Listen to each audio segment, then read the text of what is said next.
my little side project, the F-16C data card generator, is complete. At least version 1 anyway. There's some stuff in the back end that I haven't connected up yet, which I'm thinking about for future improvements to it. But at the moment it works pretty well as is. So I thought I'd use this as also a how to use it video, bit of an instruction manual via video if you like. Obviously the cover page, you can edit this page to suit your squadron's needs. The general instructions on using the workbook are here, a bit of a workflow through the different tabs, and also some notes and bits and pieces on how it works, and the attack planner, and what the actual parameters are. Mission is where you start, main planning page if you like. The first thing before we get going is whatever area you're operating in, you need to import your Route Tools database, which is for multiplayer users. They'll know what that is. It's basically a set of coordinates that are kept for the routes you save using the DCS Route Tool. That's accessible via the briefing screen and the F10 map in DCS when you're on a multiplayer mission. And to import the database, it's as simple as just clicking on the Import Route Database button. It will ask you what theatre you're importing for. There's listers here and what they refer to. So at the moment, let's import Nevada in. So it pre-populates Nevada. We select OK. It'll ask you to navigate to your folder. The first time you use it, it'll remember where that folder is. So here we are. I've got different Route Tool presets, which is in the config Route Tool presets folder inside your Save Games DCS folder. Hit Nevada, hit OK, and import 78 waypoint rows written. So that gets written into a back-end database. We click OK.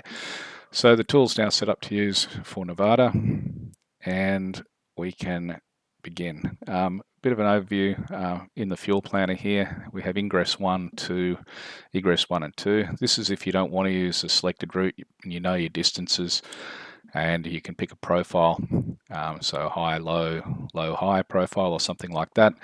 With your distances, it'll calculate fuel, so I'd call that sort of manual fuel planning. But if you have routes that you've imported, you can just drop them down here. And in here I have the stereo routes for getting in and out of Nellis, so I'll do something similar like this 217. So it pops it in, it's a nice short one. 97 miles. Actually, let's do something a little longer because it'll help us a bit later, maybe 202. There we go, 297 miles.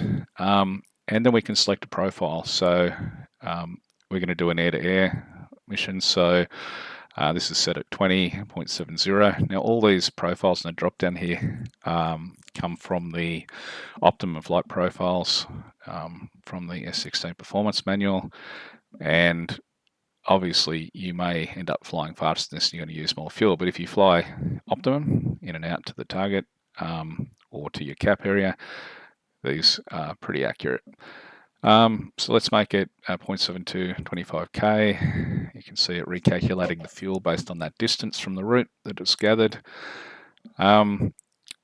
If we wanted to have a low segment coming back, just say on the completion of the route, we're going to come back low level for, let's say 90 miles. We can go low level segment, make it a 530, that'll do, 530 not low level segment, having a bit of a blast, and so we've got 90 miles worth of low level flying in there. So there's an extra 1,400 pounds we're going to require for that segment on top of our normal 297 route.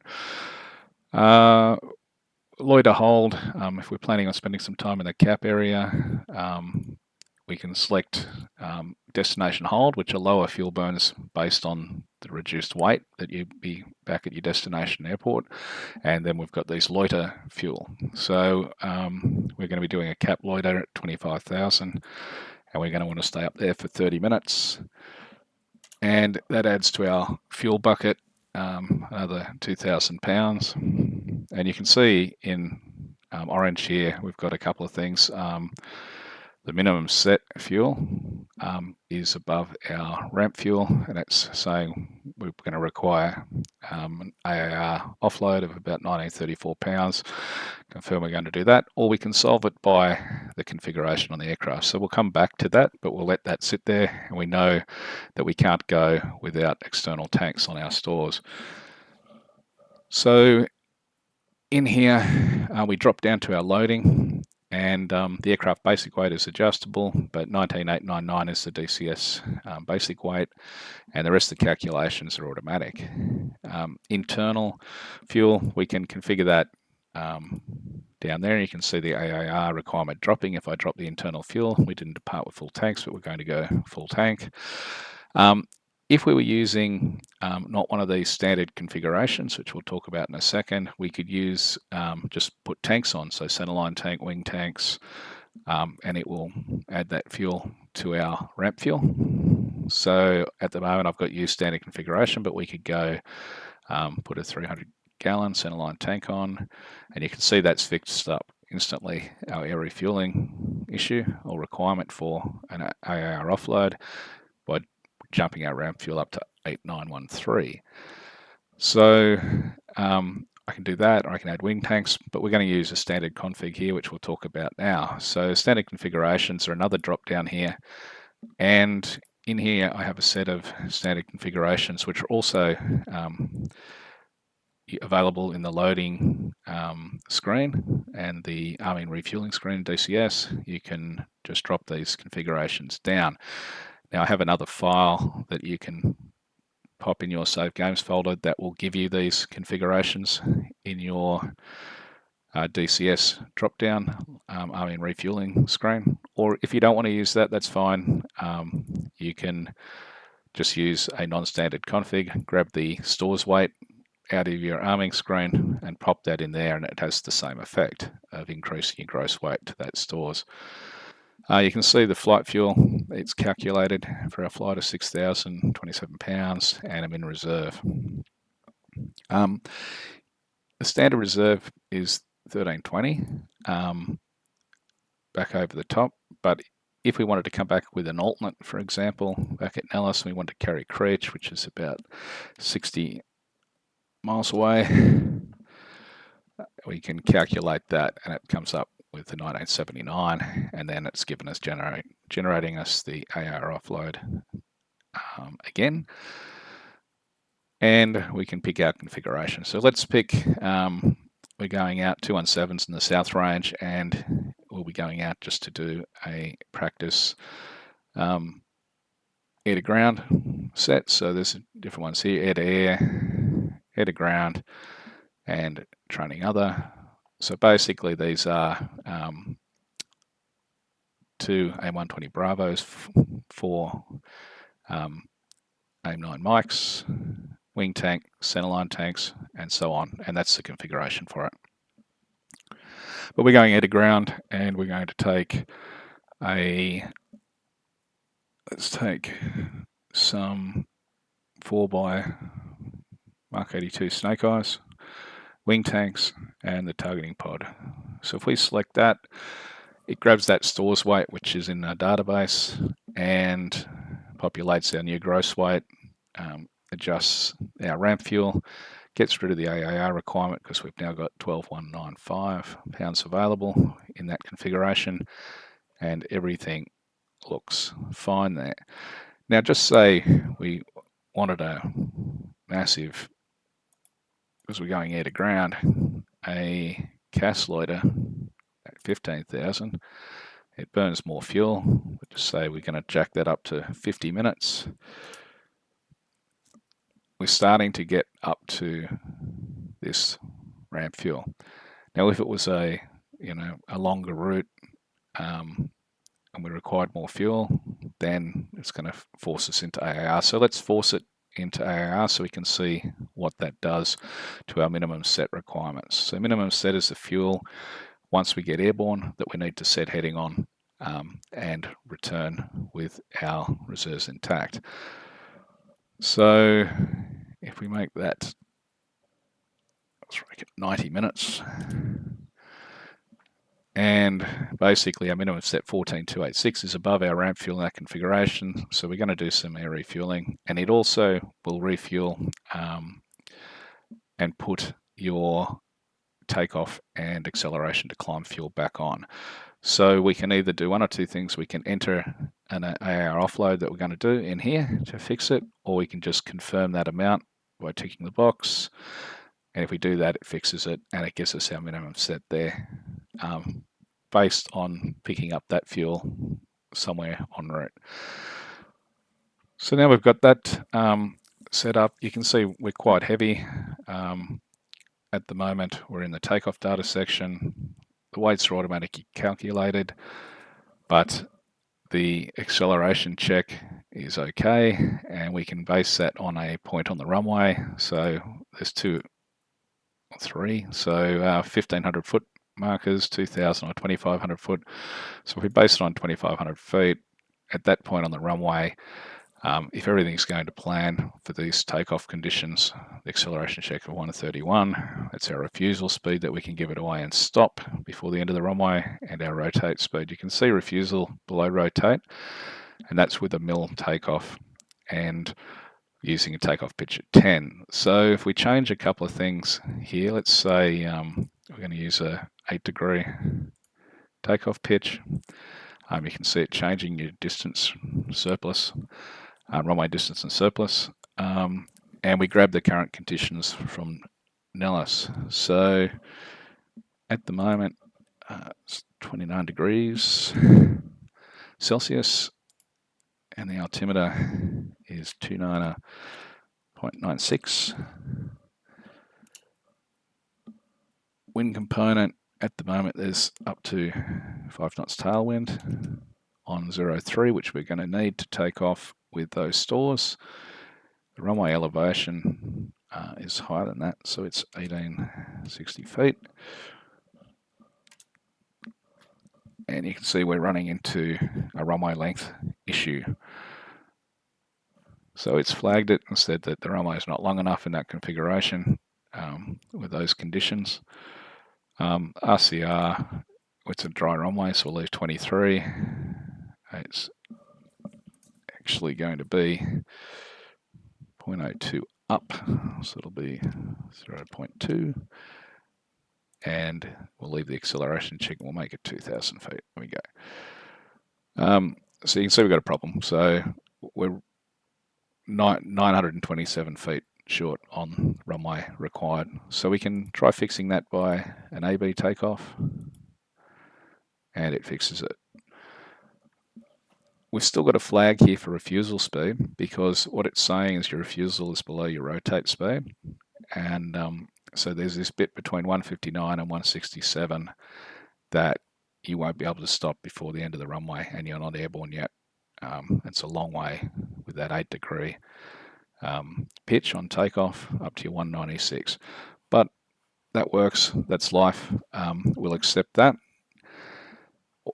All the while it's been calculating our landing weight as well.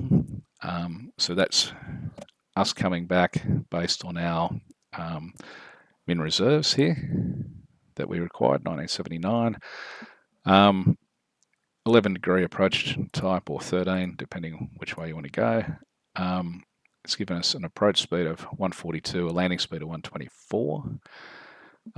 The emergency approach to emergency lander for an immediate return if we were to come back. So if we would immediately come back, 194 for approach, and our actual touchdown speed would be about 171.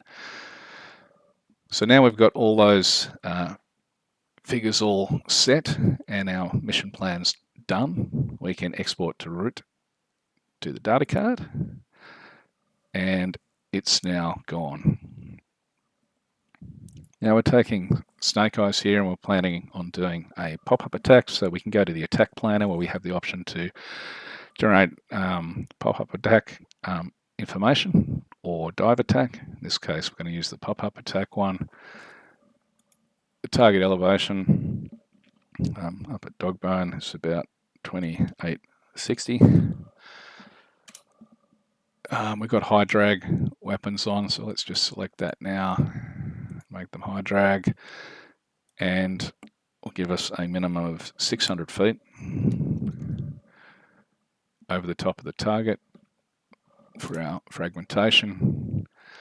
We'll make it a bit of a steeper pop-up, so we'll make it a 20 nose up and a 15 dive. And here we're having a bit of a think about our target, our run-in. So we're going to run in from south to north, so we'll make our IP heading 340, and we'll make it a right offset, so we'll offset to the right. At the moment it's a minus, so it's a left, but let's make it a right offset, and we'll make it 15 degrees. Okay, so our diagram represents what we're going to do, and our ladder here, or pyramid, gives us the actual profile we're going to fly.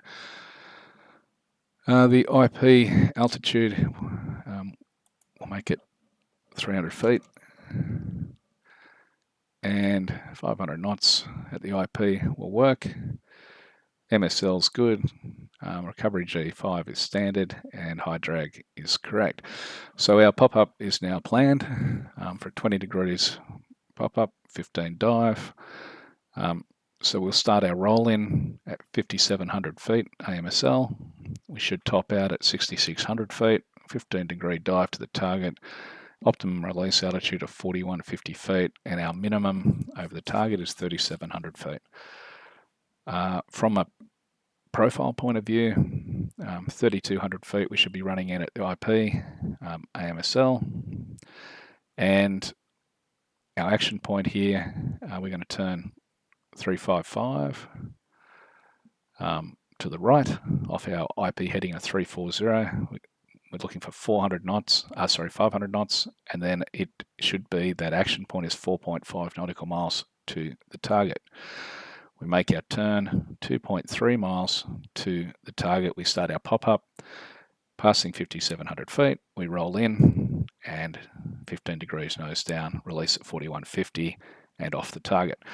So now that's set, we can move to the rest of our mission planning. So block editor allows us to go through here and pre-populate some information like this air refueling information. It's populated our offload we require, 3391, shell 2 is correct, Jerry 2's our call sign, and that's how much fuel we'll be taking on, so I'll leave that set as is. These are just for different mission sets depending on what you're going to use. On your data card you can just pre-populate these little drag and drop items. That's pretty much all we need there. Comms, I might use comms and I'll use the air refueling. That's all, the only two we need. I've got them pretty much set for that mission. And then it's just a matter of jumping into the data card and pre-populating the data card. So the way the data card works is, this is the printable area, page 1 and page 2. And over this side, we have our drag and drop shapes. So they're all ready to go. So we have our attack ladder here from our dive attack profile. We've got short and long burn A120 profiles for air-to-air based on some Soviet threats. And down here we have our pop-up plan profile. Just drag and drop shapes you might want to put into your data card. All of these items are adjustable. So let's start putting some stuff in that we need. So down here in the attack card, you can see I'm going to drag this down here and pop it in there. I'm also going to drag that one down. Now all of these are resizable, so if you wanted to make them bigger, you can. They'll scale.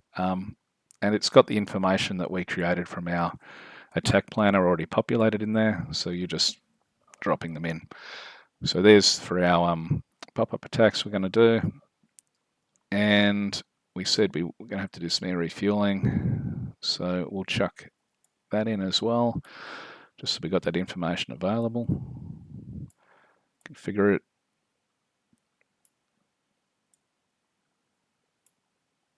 You get the idea. Anyway, the idea is to be able to drag all these things in that you need for your mission so you can quickly generate a card. Now it's brought our waypoints in, out by Flex Fighter, and then Betty we go up north and around, and come back down, flush, show, strike, and then gas peak back into, so that's a strike recovery into Dallas. So we've got that, and then we'll hit the range on the way back in. We have, these are all configurable for your mission dates, so we can change that. Today's date's the 18th, 25, it's going to be training, and our mission number can be 220/25. That'll work. We don't need to worry about a target time because we're not coordinating. You can see the route's been populated that we picked, LSV, so we know which route to load in the route tool, and our flight members in here who you're flying with today, and the frequencies that you want to brief that you're going to use. So in this case, I've got channel 4. We'll just be departing on that. Then channel 14 will be our Unicom, and also happens to be our SkyEye frequency. Who the flight commander is, what our modes are going to be that we use for IFF, bullseye steer point standard on the 25, what our link call signs are. You can make it as complex as you like. There's our sort of rough profile for that route that we planned. All this data has been brought across from our mission tab. So we've got our takeoff weight, ramp fuel we should see, we've got our rotate, refusal speeds, whether it's AB or MIL, our approach speed and landing speed. We've also got an emergency landing for immediate return. That's the actual touchdown speed. And we have our wind set and the takeoff fuel we expect to see when we finish our startup and taxi out. Joker and Bingo, they're automatically calculated based on our reserves, and Joker being 10% of your flight fuel higher than the Bingo fuel, and that's for half your flight fuel for your return. So that's done. We can put any of the package information we like in here. So Shell 2 to 261, I'll just put that in. That's our tanker stuff, but we've got that anyway here if we need it. Don't have the frequency, but that's our fuel offload. Asymmetric stuff. The config designated for our stores, just so we remember which one to select and what we planned on. That's auto-populated. And just some other information here like TACAN channels and things like that that we'll be using to coordinate our flight. That all looks fair enough. Formation will fly. That'll work for us with a separation. And threats, well, we don't really have any on this flight over the range, so I'm not going to put any in there. Now that's as simple as I can make it. If I wanted, I can add like free text boxes and add text in here. I can draw little pictures and mud maps of the target area. Like game plan, for instance, I could go, well, the target is going to be here. And we're going to have a holding pattern outside the range before we make our entry. And we'll configure that however we want it, out like that. Sitting out to the west of the range, you can put markers in to give you orientation guidance.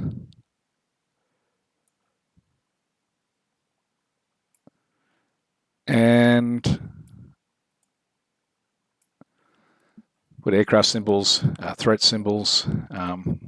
For instance, if we wanted to use one of these symbols, around the target. If we had a threat near the target, we can use that, expand it, and we could put something in there like, what do we got? ADA. So that would dictate our direction off target. So right off this way, out, hold, back around and in. So you can make that as detailed as you like, or whatever you feel you need for the flight, but it's a pretty simple flight. So we're all set, right to go. And now all we need to do is print our data card. And when we print,